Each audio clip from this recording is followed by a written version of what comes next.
નમસ્કાર વિદ્યાર્થી મિત્રો, વર્ડ ઓફ સાયન્સ એટલે કે વિજ્ઞાન વિશ્વમાં હું ચંદન રાઠોડ આપનું હાર્દિક સ્વાગત કરું છું.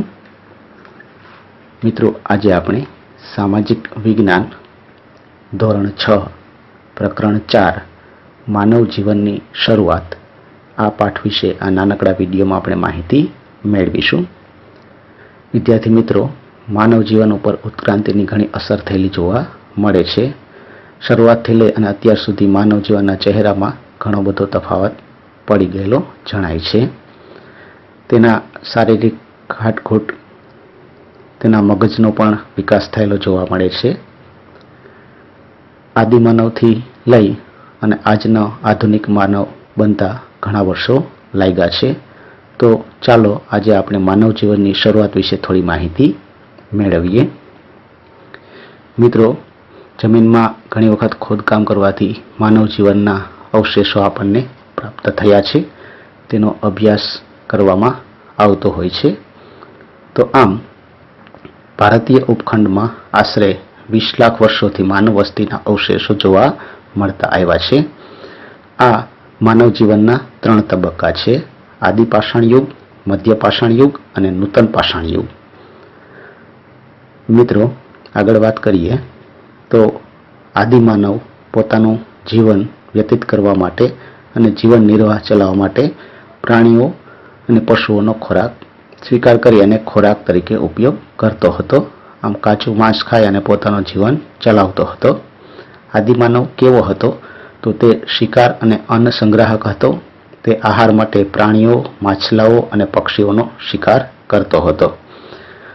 આ ઉપરાંત વાત કરીએ તો તે નદી કિનારે રહેતો હતો, ભટકતું જીવન વિતાવતો હતો અને મોટા ભાગે પગપાળા ચાલી અને પ્રવાસ કરતો હતો. આમ આદિમાનવની વાત કરીએ તો ખોરાકની શોધમાં તે ભટકતું જીવન જીવતો.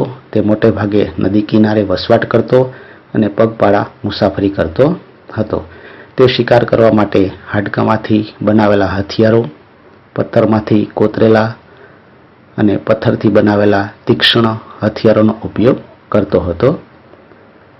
આમ તે પ્રાણીઓનો શિકાર કરી અને કાચું માંસ ખાઈ અને પોતાનું જીવન વ્યતીત કરતો હતો.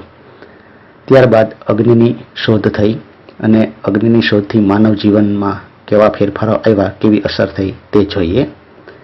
2 પથ્થરોના ટકરાવથી અથવા તો કોઈ અન્ય બીજી રીતે આકસ્મિક રીતે આદિમાનવે અગ્નિની શોધ કરી. ત્યારથી તે શિકાર કરી અને માંસને શેકી અને ખાતા શીખ્યો અને પોતાના જીવનમાં ઘણું બધું પરિવર્તન આવ્યું. મિત્રો, આગળ વાત કરીએ ચક્રની શોધ. તો ચક્રની શોધ દ્વારા આદિમાનવના જીવનમાં ઉપર કેવી અસર થઈ તેની વાત કરીએ. મિત્રો, આદિમાનવ માટે અને આધુનિક સમય માટે ચક્રની શોધ એ ખૂબ જ ક્રાંતિકારી હતી. આ ચક્રની શોધ દ્વારા આદિમાનવે પોતાના ઘણા બધા કાર્યોને સરળ બનાવ્યા, જે આપ અહીં જોઈ રહ્યા છો, અને તેના પુરાવો આજે પણ ભીતો ઉપર કોતરેલા જોવા મળે છે. આમ અગ્નિ અને ચક્રની શોધ દ્વારા માનવ જીવન સ્થાયી થયું. તે પશુપાલન કરવા લાગ્યો. આ ઉપરાંત તે ખેતી તરફ પણ વળ્યો.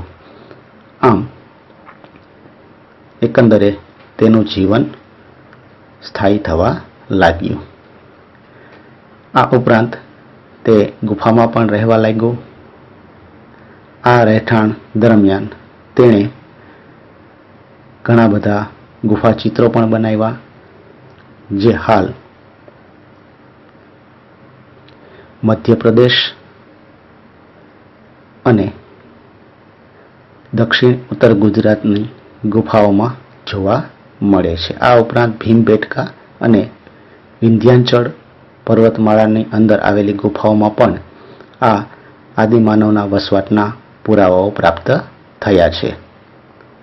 મિત્રો, આગળ વાત કરીએ તો આશરે 12,000 વર્ષ પહેલા સમગ્ર દુનિયાના વાતાવરણમાં વ્યાપક રીતે પરિવર્તન આવ્યું અને તેને કારણે ગરમીનું પ્રમાણ વધ્યું. ઘાસના મેદાનોમાં તૃણભક્ષી અને માંસભક્ષી પ્રાણીઓ વધ્યા. માણસ પશુપાલન કરવા લાગ્યો.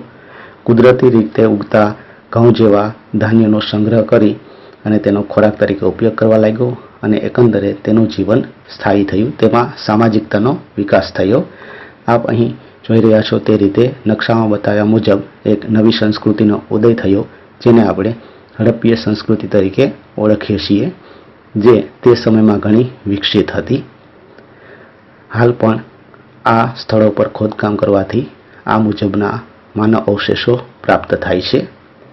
તો મિત્રો, આમ એક પશુ સમાન માનવમાંથી કાળક્રમે ધીમે ધીમે ઉત્ક્રાંતિને લીધે તેનો વિકાસ થયો, તે વિચારતા થયો અને આ વિચારને કારણે ઘણા બધા કાર્યો તેણે સફળ કર્યા અને તેમાંથી આધુનિક માનવનો ઉદય થયો.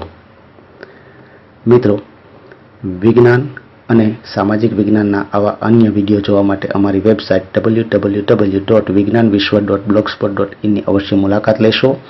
આ ઉપરાંત અમારી એન્ડ્રોઈડ મોબાઈલ એપ્લિકેશન માટે પ્લે સ્ટોરમાં જઈ વિજ્ઞાન વિશ્વ લખી સર્ચ કરી અમારી એપ્લિકેશન ડાઉનલોડ કરશો, અથવા યુટ્યુબમાં જઈ વિજ્ઞાન વિશ્વ લખી અમારી ચેનલ સબસ્ક્રાઇબ કરશો, અથવા તો વિજ્ઞાન વિશ્વ ફેસબુક પેજને લાઇક કરશો. આભાર મિત્રો.